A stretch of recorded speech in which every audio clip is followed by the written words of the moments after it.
তারেক ঢাকায় ফেরার ক্ষেত্রে হাদি বাধা।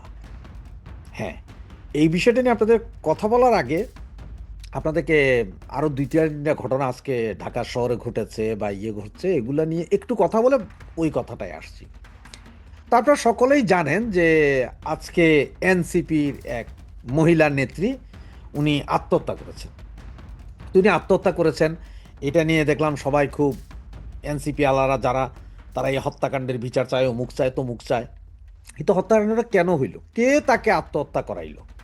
এখন ওনারা বলতে চাইতেছে যে আওয়ামী লীগের লোকজন প্রচণ্ড গালাগালি করছে, বুলিং করছে অনলাইনে, এতেই উনি আত্মহত্যা করছে। এখন আমি চিন্তা করলাম, রে ভাই, গুলি করলে মরতে হুমছি, ছুরি মেরে দিলে মরতে হুমছি, কিন্তু গাইল দিলেও মইরা যায় মানুষ। ও রে বাবা রে!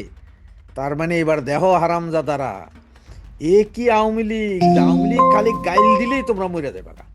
তো তোমাকে থাবরও দেওয়ার দরকার নেই, সোয়ারও দেওয়ার দরকার, তোমরা খালি গাইল দিমো আর তোমরা ময়রা চান্দের দেশে ছাইদির লোকে দেখা করবা। এই তো। তো মহিলাটা কেন মরল? মহিলার স্বামী আছে, সন্তান আসছে। তিনি নওগাঁ না জানি কোন জায়গায় নার্স ছিলেন, সেখান থেকে ঢাকা শহরে আসছেন। ভাইরাল হওয়ার খুব ইচ্ছা ছিল, কিন্তু এত ভাইরাল হওয়ার পরও ওনার যখন কোনো কিছু, তখন বিভিন্ন নেতাদের সাথে উনি বিভিন্ন হোটেলে আনাচে কানাচে আনা অন্দরে বাহিরে বন্দরে উনি বিভিন্ন সময় কাটাইতেন। কারণ একা মেয়ে, কই যাবে, কার সহযোগিতা থাকবে, এইসব কারণে তিনি খুব কষ্টে ছিলেন। এনসিপির নেতা কর্মীরাও ওনাকে ভালোই সাপোর্ট দিয়েছেন। বিভিন্ন সময় তারা তাদের রুমে রেখেছেন, বিভিন্ন সময় ওনাকে রাতের বেলা কান্না করলে বুকে জড়িয়ে ধরে সান্ত্বনাও দিয়েছেন। এই সব করে যখন ওনার মন ভরল না, উনি নমিনেশন চাইলেন, সেইটা যখন দিবে না, তখন ওনার সাথে বাঁধলো বাদ বিতণ্ড। এইবার যাইয়া ওই জাহান্নান মাসুদ আর পাড়া, এই দুইটা নাকি হুমকি দিছে, বেশি বাড়াবাড়ি যদি করস তোর ভিডিও আমরা ভাইরাল করে দিব। আর তোমার ভিডিও যদি ওগুলা ভাইরাল করে দিই, তাহলে পোলাপানে কেমন খায় বুঝো। এইসব দুঃখ কষ্ট সইতে না পারিয়া উনি মনক্ষুণ্ণ ছিলেন। এর ভিতরে এনার এই অকামের কাণ্ডগুলো, ওই সেই পত্নীতলা না কোন জায়গায় বাড়ি, সেইখানে পরিবার সবাই জেনে গেছেন। এখন আত্মহত্যা করেছেন। এখন কাজে পারিবারিক কলহ, পারিবারিক কলহ কি? তুমি একটা একালা মাইয়া, এত পয়সা কামাও, ঢাকা শহরে আইসা তুমি থাকতাছ ছাত্রী হোস্টেলে, তোমার জামাইয়ের খবর নাই, পোলার খবর নাই, তুমি সারাদিন টং টং করে বেড়াও, মানুষেরে পিডাও, পয়সা পাও কই আপা? তো ঘটনা হয়েছে কি জানেন, আল্লাহ তালা তারে যে এই জিনিস দিছে, এই জিনিস আপনারে আমারে দেয় নাই, সুতরাং ওনার পয়সা কামাইতে কোনো সমস্যা নেই। তো যাক, আচ্ছা, মরে গেছে বেচারি, চাঁদের দেশে চলে গেছে, আমার কিছু করার নাই। কারণ হচ্ছে যে ওনারা তো বলতেছে যে আওয়ামী লীগের গালির কারণে। আর এদিকে আপনারা সবাই জানেন, গতকালকে বলছিলাম যে পরেশ বড়ুয়া বাংলাদেশ, আমি বলছিলাম যে ব্যাপক নিরাপত্তা, জেড নিরাপত্তা নিয়ে উনি ঘুরছেন। এবং সেটা আপনাদের বলার পরে অনেকে হয়তো মনে করছেন যে ভাই কি না কি বলছে। আজকে দেখেন অনেকেই কন্টেন্টটা বানাচ্ছে। তিনি কক্সবাজার দিয়ে চট্টগ্রামে ঢুকছিলেন, চট্টগ্রামে জামাত নেতা শাহজাহান চৌধুরীর বাসায় ছিলেন, সেইখান থেকে ওনাকে আবার ঢাকায় আনা হয়েছে। ঢাকাতে এখন ডিএইচএস এর 5 নম্বর রোডে আছে, কত নাম্বার বাড়িতে আছে সব পাবলিক জানে। সেখানে উনি যে হাসনাত আবদুল্লাহ, তারপরে সার্জিস, এদের সবার সাথে কথা বলেছেন, এগুলোও এখন সবার মুখে মুখে চাও। এনসিপি এবং জামাতের মিলিত শক্তির সাথে উনি কথা বলছেন, ব্যারিস্টার ফুয়াদের সাথে কথা বলেছেন। যেহেতু উনি 14 বছরের সাজাপ্রাপ্ত আসামি, সুতরাং ওনাকে এখন আইনি সাপোর্ট দেওয়ার জন্য ব্যারিস্টার ফুয়াদ, শিশির মনির, এরা সকলে মিলে ব্যবস্থা করছেন। আর ওনার ছিল যাবজ্জীবন, মানে আমৃত্যু কারাদণ্ড, সেটাকে আপনার 14 বছরে এনেছে এই সরকার, এই ইন্ট্রিম সরকারের আমলে। এটা নিশ্চয় আপনারা সবাই জানেন। বাকি এখনো তো মামলাও উঠে যাবে, কাজ 10 টাকা অস্ত্রিত হদিস নেই, মামলা উঠে যাবে। তো এখন আসেন, কেন বললাম আমি যে হাদি প্রধান বাধা। দেখেন, তারেক জি আসতেছে না, মার অসুখ, অমুক অসুখ তমুক অসুখ, প্রচুর কথাবার্তা হইল। কথাবার্তার পরে এক পর্যায়ে বিএনপির নেতারা বলেন যে ভারতও বাধা নয়, আমেরিকাও বাধা নয়, আবার সেনাপ্রধানও বাধা নয়, সেনাবাহিনীও বাধা নয়, তাহলে তারেকের বাধাটা কে? এইটা নিয়ে আমরা হই হই রই রই, কেউ বলেন পাসপোর্ট, কেউ বলেন রিফিউজি, ওই সেই। কিন্তু হঠাৎ করে 12 তারিখে যেই মাত্র তারেক এই হাদি কাকা গুলি খেলেন, 3 ঘন্টার ভিতরে চলে আসলো কি তারেক রহমান আসছেন 25 তারিখ। একটু মিলান, হ্যাঁ, মনে রাখেন, 12 তারিখ হাদির গুলি খাইলে 2টা 2:30টার সময় 5:30টায় খবর সারা বাংলাদেশে একযোগে টিভিতে স্ক্রল হইল, তারেক জিয়া 25 তারিখ আসছেন ঢাকায়। তো এ একটা ডট। এর পরেরটা কি হলো? এরপরটা দেখেন আসছে 25 তারিখ, ঠিক আছে, এইটা নিয়েও আবার সন্দেহ বেসন্দেহ লাগছে। কিছু পত্রিকায় লিখতেছে আসতেছে, কেউ লিখতেছে এখনো খবর পায়নি। এদিকে বিএনপির নেতারা লক্ষ লক্ষ নেতা টিকিট কেটে ফেলতেছেন এই সেই। এর ভিতরে হাদিকে বলা হলো হাদির শরীর খারাপ, রাতারাতি 50 লক্ষ টাকা হাদির পার্টি দিয়া দিল, এয়ার অ্যাম্বুলেন্সের অ্যাডভান্স, বাকিটা সরকার দিল। ওনাকে নিয়ে যাওয়া হইলো কোথায়? কোথায় নিয়ে যাওয়া হইলো? সিঙ্গাপুরে। ওখানে যায় আবার উনি ইন্ডিয়ান ডাক্তারের কাছে ট্রিটমেন্ট নিচ্ছেন। এর ভিতরে কেউ জানে না গতকাল মানে গত পরশু দিন থেকে বলা হচ্ছে যে হাদি নাই, হাদি আর নাই, এটা একদম শিওর। কারণ অনেক ডাক্তাররাই বলছে, যারা ওনার ট্রিটমেন্ট করেছে ওনারাও বলছে যে আসলে উনি যে মারা গেছে এটা বলতে পারবো না আপনাদের, কারণ হচ্ছে যেটা বলা উচিত না। তবে উনি ক্রিটিক্যাল কন্ডিশন, মানে ক্লিনিক্যালি ডেথ। এরই ভিতরে গত পরশু দিন আমাদের তারেক ভাইয়া উনি নিজেই ঘোষণা দিয়ে দিলেন যে আমি 25 তারিখ আসছি। তার মানে কি? 12 তারিখ গুলি খাওয়ার পরে সবাই বললো যে তারেক ভাইয়া আসছে। আর পরশু দিন যখন আমরা সবাই বলছিলাম যে হাদি কাকা মারা গেছে মারা গেছে, তখন আবার তারেক ভাইয়া নিজ মুখেই বললেন যে আমি কোথায় আসছি? বাংলাদেশে আসছি 25 তারিখ আমার কন্যাকে নিয়ে। তাহলে এখন মিলান। আমেরিকা বিরোধী ছিল না, ইন্ডিয়াও বাধা দেয় নাই, সেনাবাহিনীও বাধা দেয়নি, তাহলে বাধাটা কে? বাধাটা হাদিন, ঠিক না? আপনার কি মনে হয়? কারণ হাদি গুলি খাওয়ার পরে কইছে যে আমি আমু। হাদি এখন মরে যাওয়ার কথা শুনে কয় যে আমি তো ঢাকা আসতেই নামবো 25 তারিখ।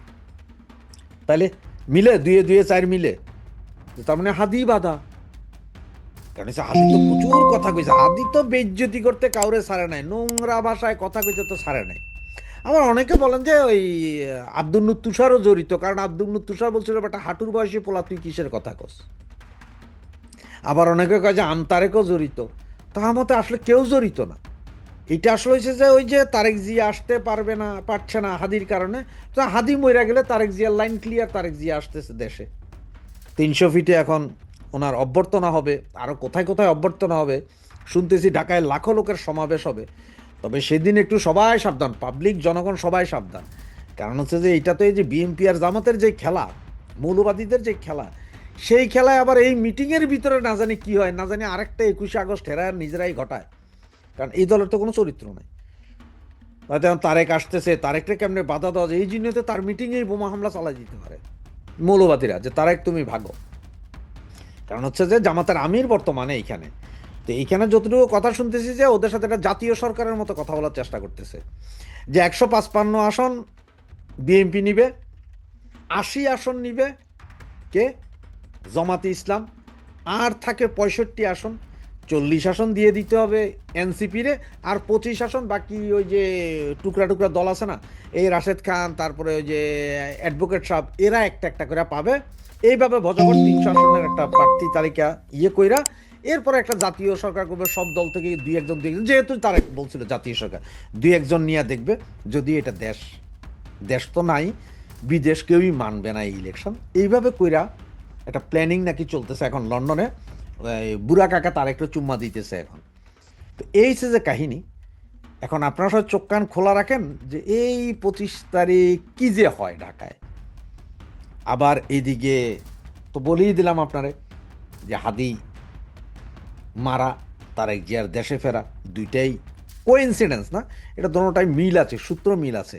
তার মানে এখন কি বুঝলেন আপনারা, যে হাদির, তারেক রহমানের দেশে ফেরার ক্ষেত্রে হাদি ছিল মূল বাধা, বাধা সরে গেল, তারেক জিয়া দেশে আসছে। এ মেয়ে তো এখন আত্মহত্যা কেন করবে? সে তো এখন ক্ষমতা ভোগ উপভোগ করছে, আত্মহত্যা করলো। তার মানে আমরা ধরে নিতে পারি ওই যে জুলাই সন্ত্রাসী আন্দোলনের সময় কেউ কেউ অভিযোগ করেছিলেন যে কিছু কিছু তরুণীরা ড্রাগে আসক্ত হয়ে আন্দোলনে যুক্ত হয়েছিল। সেই সন্দেহটা প্রবলভাবে মাথাচাড়া দিয়ে উঠবে। কারণ যারা আন্দোলনকারী, যারা বিপ্লবী, মানে তাদের ভাষায় অভ্যুত্থানকারী, তারা অভ্যুত্থানকারী বিপ্লবী আন্দোলনকারী তো আত্মহত্যা করে না।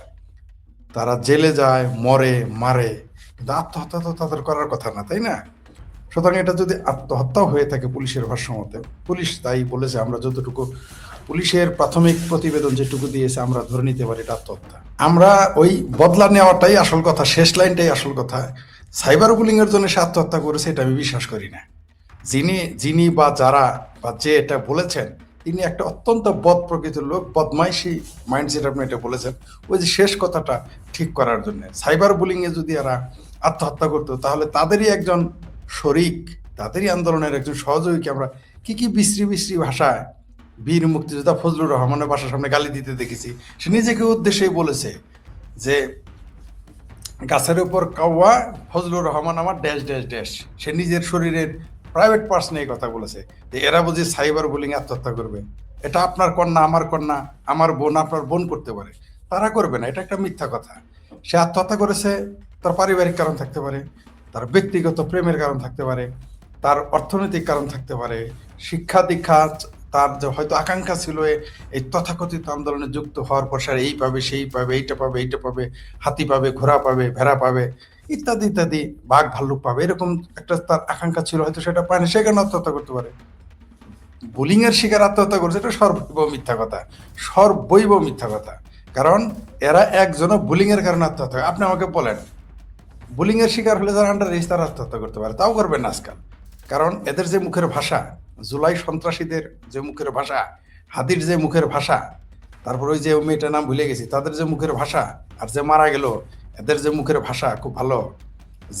যে মেয়েটা একজন বয়স্ক মায়ের মতো না, মায়ের বয়সী নারীকে পেটাইতে পারে প্রকাশ্য এসে, সে বুঝি সাইবার বুলিং এ গিয়ে আত্মহত্যা করবে, এগুলো বাজে কথা। এমনকি তারা মেরে ফেলছে তার সহকারীরা, এমন হতে পারে জামাতারাই তাকে মেরে ফেলছে, এমন হতে পারে আইএসআই তাকে মেরে ফেলছে, বহুবিধ কারণ হতে পারে। আমরা বলতেছি না যে সে আত্মহত্যা করছে, এটাও আমরা নিশ্চিত না, তাকে হত্যা করছে সেটাও আমরা নিশ্চিত। আমরা কেবল ব্যাখ্যা করতে পারি মাত্র।